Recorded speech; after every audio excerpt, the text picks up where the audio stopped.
안녕하세요. 오늘 설교 제목이 뭐죠? 두 개의 회개. 다 같이 주제 성경절 한번 같이 읽겠습니다. 시작. 내가 의인을 부르러 온 것이 아니요 죄인을 불러 회개시키려 왔노라. 누가복음 5장 32절 말씀. 네. 오늘 제가 전하는 이 메시지는요. 성도님들의 인생을 완전히 바꿔 놓을 겁니다. 이 순간이 달라질 거라고 저는 확신합니다. 혹시 이런 나를 혹시 보내본 적이 있으신가요? 네, 내가 이제 기도를 하는데 밤마다 이제 기도를 합니다. 주님, 제가 오늘 또 실수했습니다. 정말 또 큰일입니다. 하나님, 저를 용서해 주셨을까요? 이미 나를 버린 게 아닐까? 아직도 내가 하나님의 자녀일까? 혹시 이런 밤을 보낸 적이 있으신가요?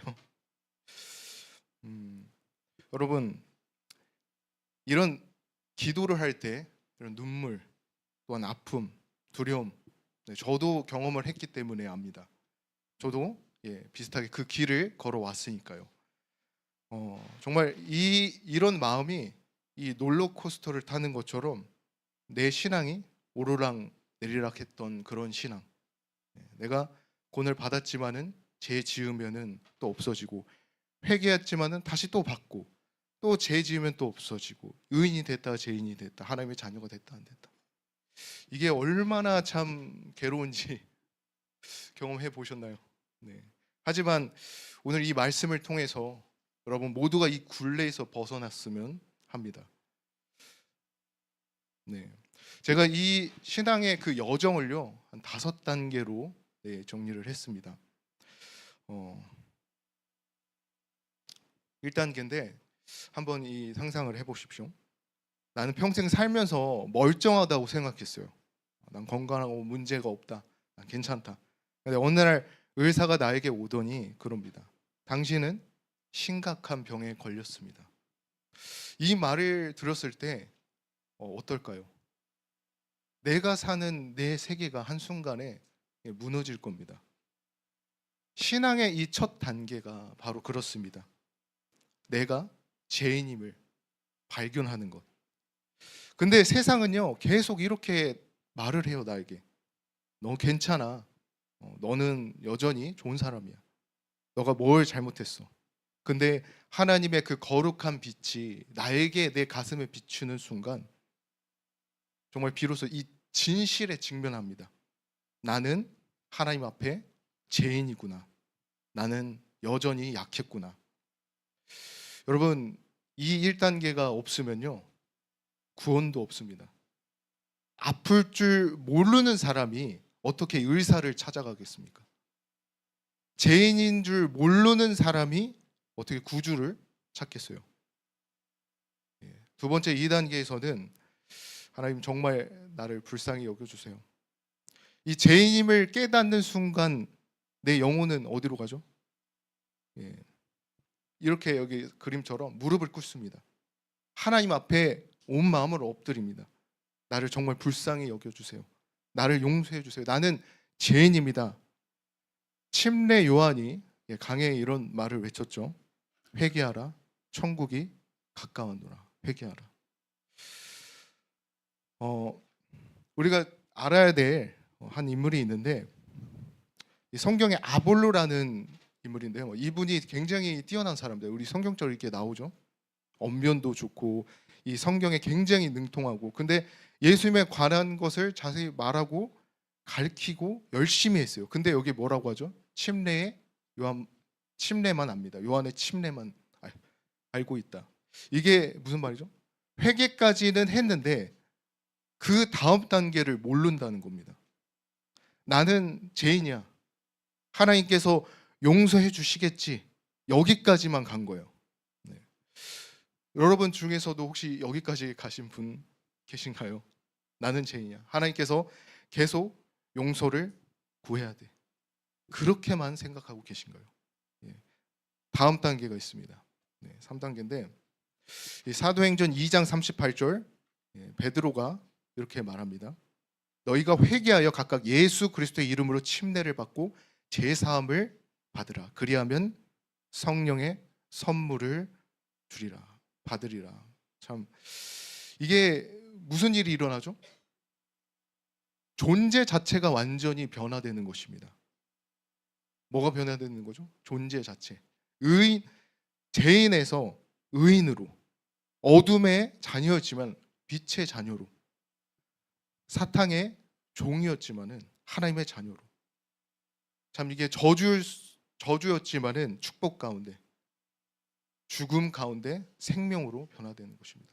갈라디아서 3장 27절에 이렇게 보면 이제 밑에 선포하죠. 누구든지 그리스도와 합하기 위하여 침례를 받은 자 그리스도의 옷을 입었느니라.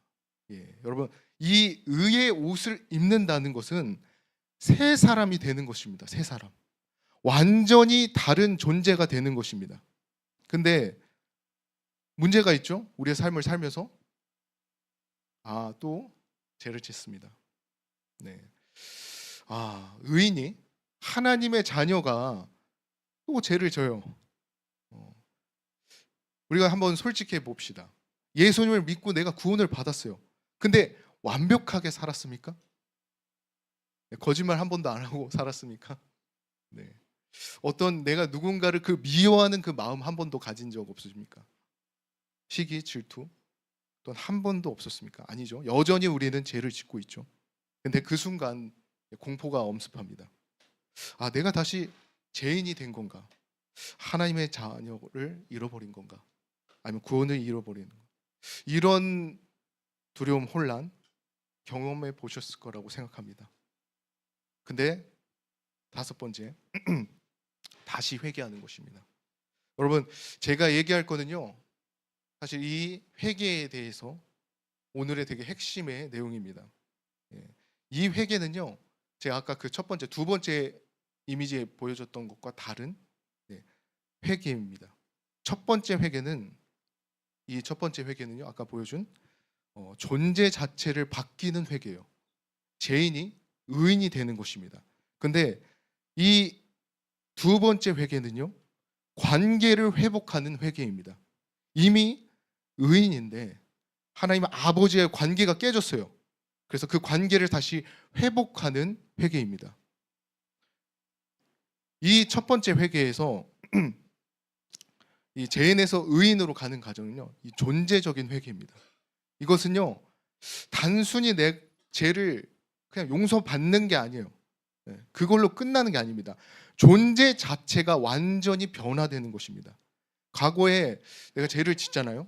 그 죄만 사함을 받는 게 아니라 내가 태어나서 죽을 때까지 내 전생애가 그리스도의 십자가에 못 박히는 것입니다. 내가 내 전 존재를 하나님께 드렸어요. 그리고 그리스도를 영접했어요. 그런데 그 순간 무슨 일이 일어나죠? 성령님께서 내 안에 들어오셨어요. 이게 얼마나 놀라운 일인지 여러분 아셔야 됩니다. 하나님은요, 거룩한 분이시라 죄와 함께 거할 수 없습니다. 어떻게 그런데 나 같은 죄인 안에 성령님께서 거하시겠어요? 오직 그 이유는요, 단 한 가지, 그리스도의 십자가입니다. 그리스도의 십자가. 예수님께서 우리의 모든 죄를 담당하셨어요. 과거, 현재, 미래 그 모든 죄를. 그래서 그 법적인 근거로 성령님께서 성도님들 마음 안에 거하실 수 있는 것입니다. 그 영이 우리를 하나님의 딸, 하나님의 아들, 하나님의 자녀로 인정하는 것입니다. 그래서 회개는 단 한 번뿐입니다. 우리가 알아야 됩니다. 이 존재적 회개는요, 일생에 단 한 번뿐입니다. 내가 육신에서 다시 한번 태어나듯이 영적으로 한번 다시 거듭나는 것입니다. 그래서 누가복음 5장 32절 예수님께서 이렇게 말하죠. 아까 주제 성경절인데, 내가 의인을 부르러 온 것이 아니요 죄인을 불러 회개시키러 왔느라. 이게 존재적 회개입니다. 죄인이 의인이 되는 단 한 번, 영원한 회개, 근데 이 두 번째 회개는요, 의인이 넘어졌을 때, 아버지 제가 돌아왔습니다. 관계적인 회개입니다. 우리 한번 상상해 보세요. 내가 이 사랑하는 자녀가 있습니다. 저도 이제 내년 이제 4월 9일이면 이제 제 딸이 태어나는데, 만약에 그 자녀가 잘못을 저질렀어요. 문제를 일으켰어요. 또 거짓말을 합니다. 또 속입니다. 근데 그렇게 했다고 해서 그 순간 그 자녀가 내 자녀가 아닙니까? 잘못을 했다고, 속였다고, 거짓말을 했다고? 절대 아니죠. 여전히 우리의 자녀입니다. 근데 뭐가 깨졌죠? 관계가 깨져요. 관계가. 저도 어렸을 때, 초등학생 때 그 유리창을 정말 많이 깼어요. 놀다 보면 이렇게 유리창 깨잖아요. 근데 집에서 유리창을 매년마다 한 번씩 이렇게 깼었는데, 아빠한테 혼날까봐 그 초등학교 4학년이 이 유리를 어떻게든 수리하려고 그 주변 동을 다 돌아다니면서 그 유리집을 찾으러 다녔던 적이 있습니다. 이 유리를 고치려고 혼날까봐. 네. 근데 부탁을 했어요. 이 유리 고쳐주세요 해서 이 사장님이 와서 유리를 고쳐줬는데, 근데 이 마음이 불안한 거예요. 이게 걸릴까? 아버지한테 이 조금이라도 유리 파편 때문에 혼나지 않을까 하면서 그날부터 아빠를 보기가 참 어렵고, 이 말도 제대로 못합니다. 집에 있는데도 이 마음이 불편한 거예요. 그래서 아버지와 관계가 그 내가 문제를 일으킬 때보다 멀어졌던 적이 있습니다. 이거는요, 정말 의인이요, 죄를 지을 때도 마찬가지예요. 그래서 의인의 그 존재가 바뀌는 게 아닙니다. 하나님의 그 자녀가 아닌 게 아니에요. 하지만 그 관계가 깨집니다. 하나님과의 그 친밀한 그 관계가 깨져요. 그래서 이 구원에 즐거움이 없습니다. 이 탕자를 우리가 기억하시나요? 이 아들이 아버지를 떠나서 정말 이 먼 나라로 가요. 근데 정말 이 방탕하게 막 생활합니다. 근데 뭐가 떨어지죠? 이 돈이 돈이 떨어지니까 다시 돼지의 그 먹이로 연명하면서 이제 완전 이제 이게 몸이 이렇게 더러진데 돌아갑니다. 근데 그가 아들이 아닌가요? 여전히 아들이죠. 여전히 아들이에요. 그럼 아버지는 그 아들을 매일매일 같이 기다리고 있었어요. 그가 돌아왔을 때 여전히 내 아들이 돌아왔다. 내 아들, 내 아들. 다시 아들이 된 게 아닙니다. 여전히 아들이었어요. 이게 관계적인 회개입니다. 우리가 알아야 될 부분인데, 요한계시록 2장 4절 다 같이 한번 4절 5절 다 같이 읽겠습니다. 시작. 그러나 너를 책망할 것이 있었나니 너희 처음 사랑을 버렸느냐. 그러므로 어디서 떨어졌는지를 생각하고 회개하여 처음 행위를 하지라. 보세요. 여기에서 이 첫사랑을 가졌습니다. 첫사랑. 이미 이 첫사랑, 존재적인 변화를 경험한 거예요. 첫사랑. 근데 하지만 떨어졌어요. 그 첫사랑에서 뭐로 인해서? 죄로 인해서 그 사랑을 식었어요. 그래서 다시 회개하는 것입니다. 이 관계적 회복을 하는 거예요. 뜨거웠던 내가 가졌던 그 첫사랑을 다시 되찾는 것입니다. 어떻게요? 회개를 통해서. 회개는요, 날마다 일어나야 돼요. 날마다 반복적으로 일어나야 됩니다. 왜요? 우리가 매일 죄를 짓기 때문에. 그래서 날마다 하나님과의 그 친밀한 교제를 통해서 회복해야 합니다. 참 이 장면은 항상 볼 때마다 저에게 참 감동적인 장면입니다. 이 최후의 만찬인데 예수님께서 제자들과 이렇게 그 마지막 시간을 이렇게 보내고 있는데, 갑자기 예수님이 이렇게 일어나더니 이제 겉옷을 벗으시고 이 수건을 이제 허리에 이렇게 매시더니 이렇게 가서 이 대야에다가 물을 닦고 뭘 하죠? 제자들 발을 닦기 시작합니다. 그때 주님이 참 하나님의 아들이죠. 하나님이신데 이 더러운 발을 닦기 시작하는 거예요. 베드로 차례가 됐습니다. 베드로가 발을 빼면서 얘기해요. 주님, 제 발은 절대 씻기지 못하실 겁니다. 그때 예수님이 뭐라고 하죠? 내가 너를 씻어주지 아니하면 내가 너와 상관이 없느니라. 이 말씀의 이 말의 이 무게감이 느껴지신가요? 이 발을 씻지 않으면, 회개하지 않으면은 너와 내가 상관없다. 베드로가 이게 이 말을 듣고 놀라서 그러죠. 이 성경절에 나옵니다. 그럼 제 발뿐만 아니라 손과 머리 온몸도 다 씻어주세요. 네.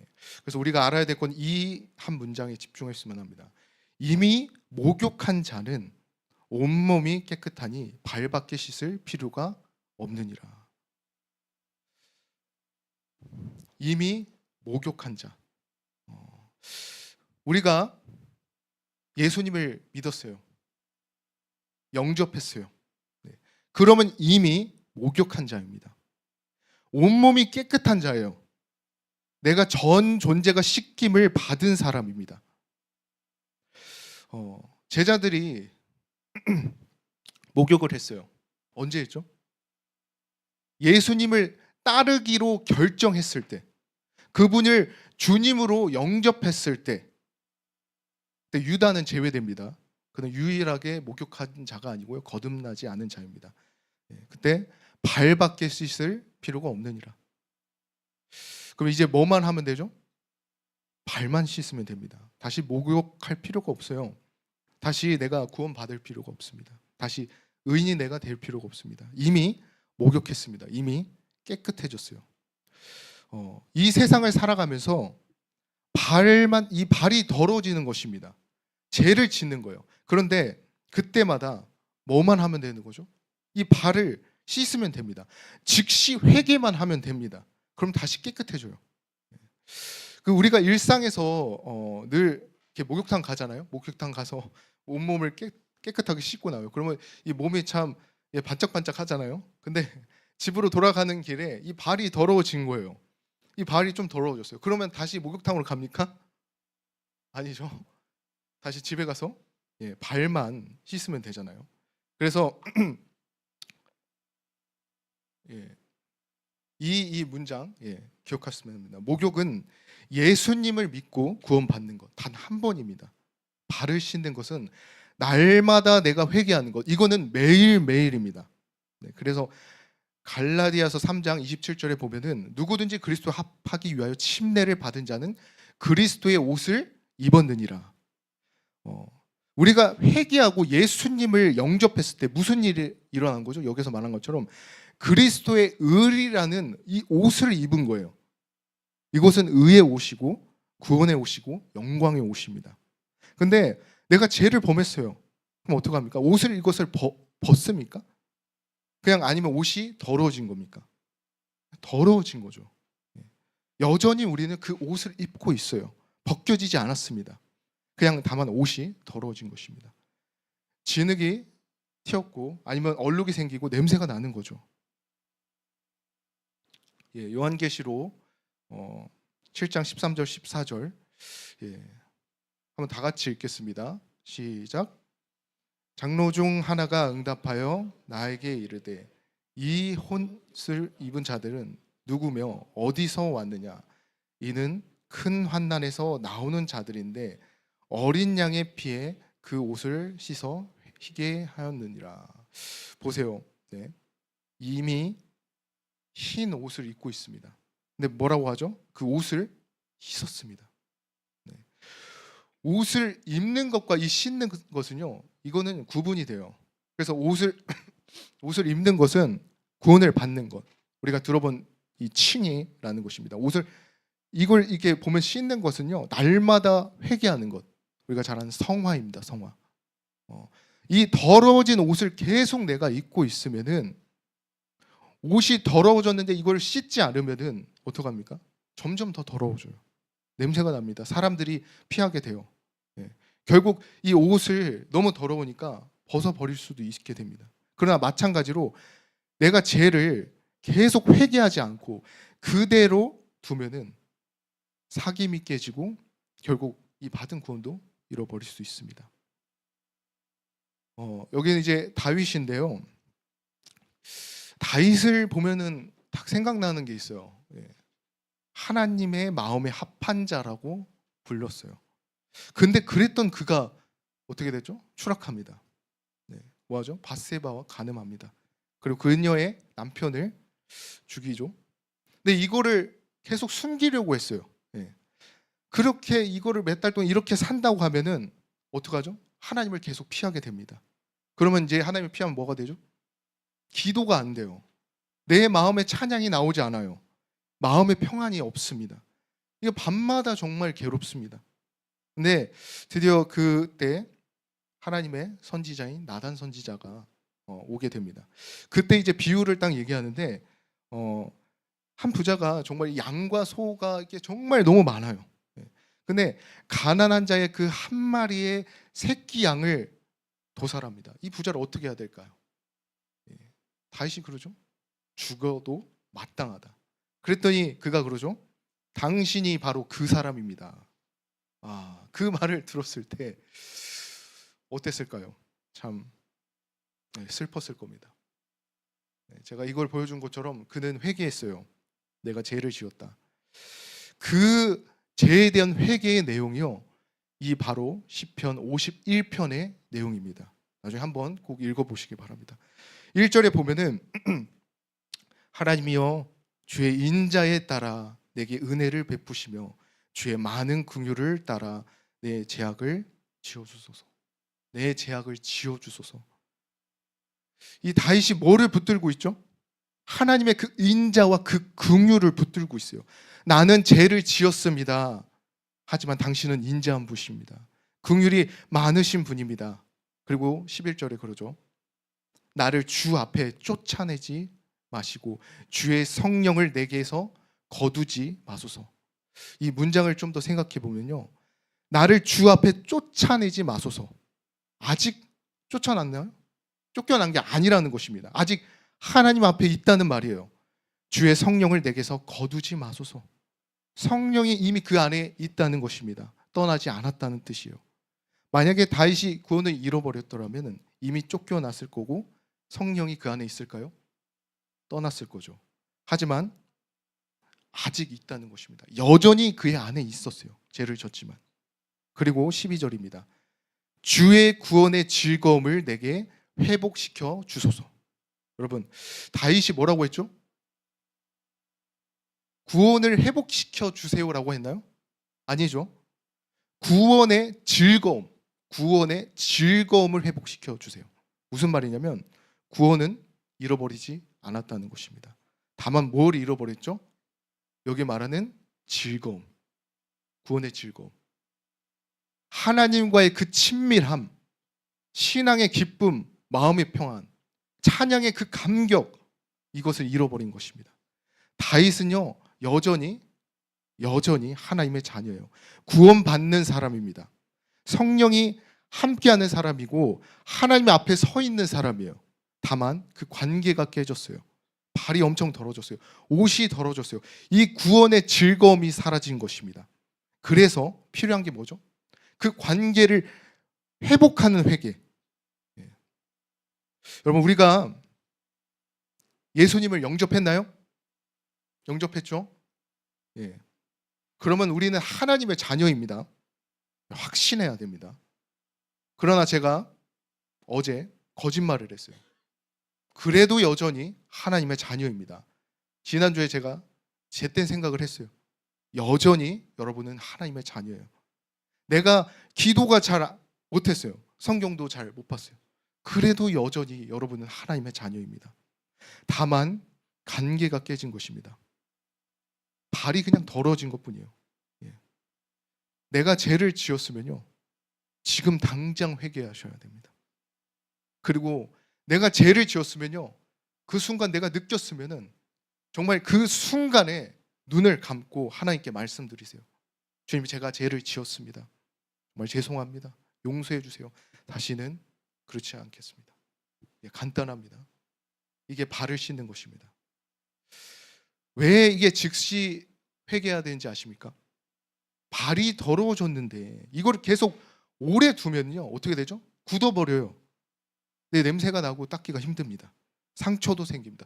제가 그렇습니다. 제가 마찬가지요. 양심이 무너지고요. 하나님과의 그 관계가 무너집니다. 그러면 회개가 어려워요. 그리고 내 마음에 상처가 생겨요. 죄를 계속해서 즐기게 되면 어떻게 될까요? 결국 영적인 파산이 일어납니다. 하나님과의 그 관계가 완전히 깨집니다. 신앙의 즐거움이 완전히 사라집니다. 의무감으로 나의 신앙생활을 합니다. 기도가 막히면요 말씀이 들어오지 않아요. 찬양이 나오지 않습니다.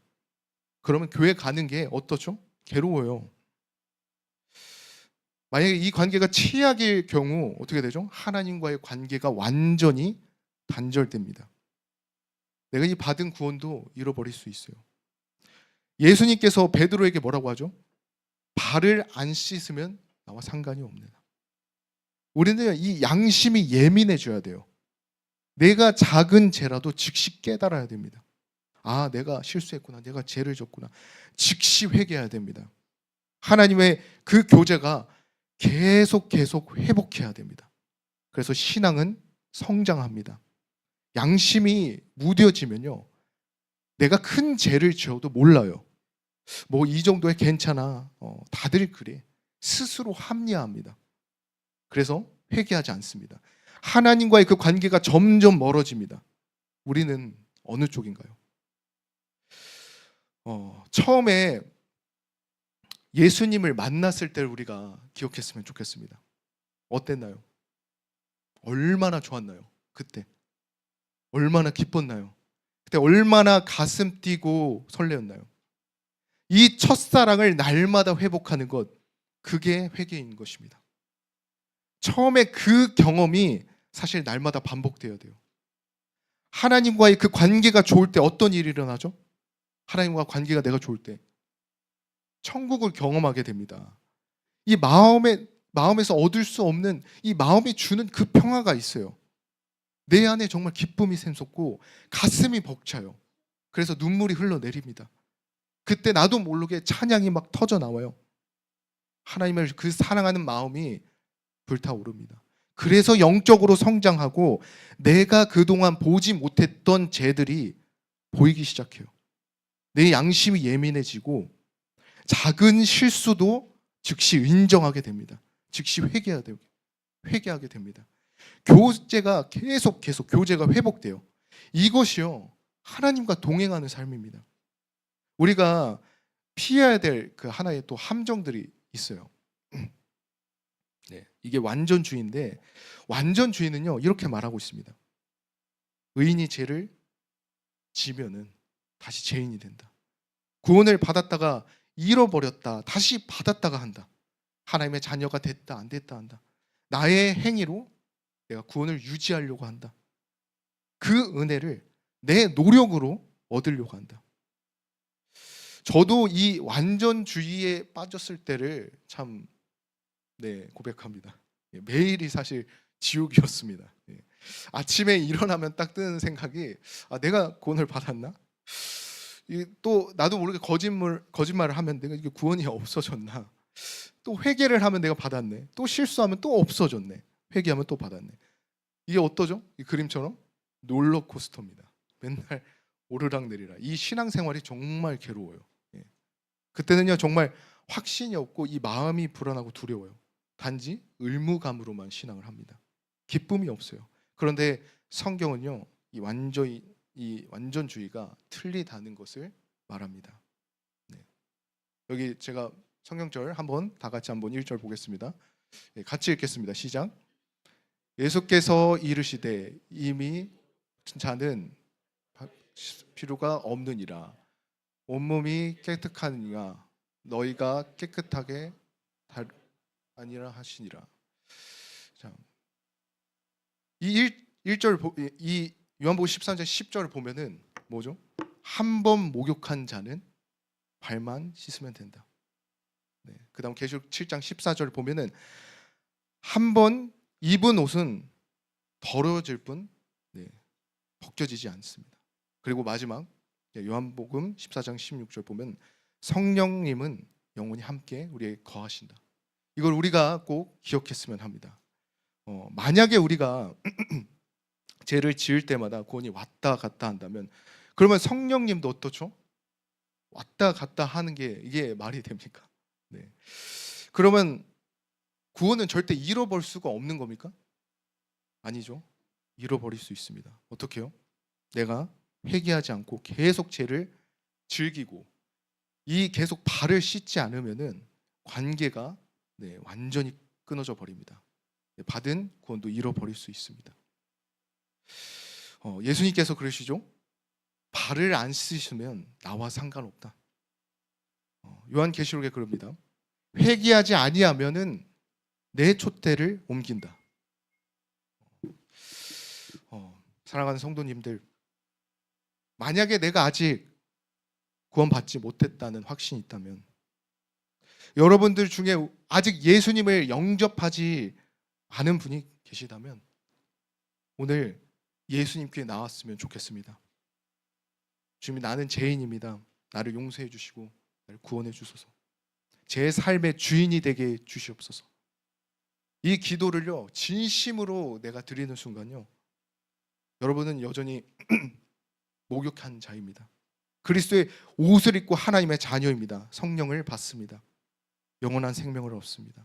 내가 구원을 받았지만은 멀어진 사람이라면, 예수님을 믿었지만 그 관계가 멀어졌다면요, 또는 내가 회개하지 않았으면, 내가 아직도 죄를 즐기고 있다면요, 그 신앙의 즐거움을 잃어버렸다면 지금 돌아오셔야 됩니다.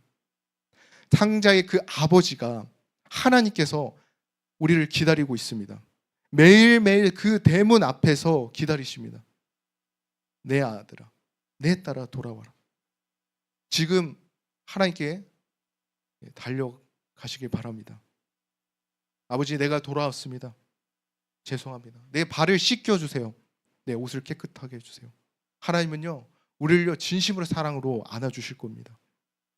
내가 아직 이 혼란 속에, 내 신앙의 혼란 속에 있다면은, 내가 구원을 받았나 안 받았나 계속 내가 의심하고 사는 분들이라면, 오늘 이 말씀을 통해서 여러분들이 자유를 얻었으면 합니다. 예수님을 영접했을 때 여전히 우리는 하나님의 자녀입니다. 그걸 확신하시길 바랍니다. 내가 죄를 지었다면 즉시 회개하십시오. 그럼 그 관계가 회복됩니다. 이 롤러코스터를 타시면 안 돼요. 이 복음의 자유를 여러분들이 경험했으면 합니다. 마지막으로 저는 이것을 꼭 기억했으면 좋겠습니다. 하나님은요, 당신을 사랑하십니다. 정말 정말 사랑하십니다. 당신이 죄를 지어도 여전히 자녀로 사랑하십니다. 다만 돌아오기만을 기다리십니다. 매일매일 매 순간순간 당신이 돌아오기만을 간절히 기다리십니다. 오늘 이 순간을 기억했으면 좋겠습니다. 단 한 번의 회개, 죄인에서 의인으로 되는 그 존재가 바뀌는 회개, 날마다의 회개, 두 번째 회개, 관계를 회복하는 회개, 구원의 그 즐거움을 되찾는 회개. 성도님들, 우리는 하나님의 자녀입니다. 그리스도의 옷을 입었어요. 목욕한 자입니다. 성령님께서 함께하는 사람입니다. 그래서 확신하세요. 내가 죄를 지으면은 즉시 회개하세요. 내 양심을 예민하게 유지하세요. 첫사랑을 날마다 회복하세요. 하나님과 동행하세요. 여러분들은 자유로울 수 있습니다. 그리고 확신하세요. 내 삶을 정말 기쁘게 살 수 있다는 것을. 복음은요, 이 진리는 우리를 자유롭게 합니다. 이 진리가, 이 복음이 우리를 행복하게 합니다. 왜 그렇죠? 우리는 하나님의 자녀이기 때문입니다. 말씀을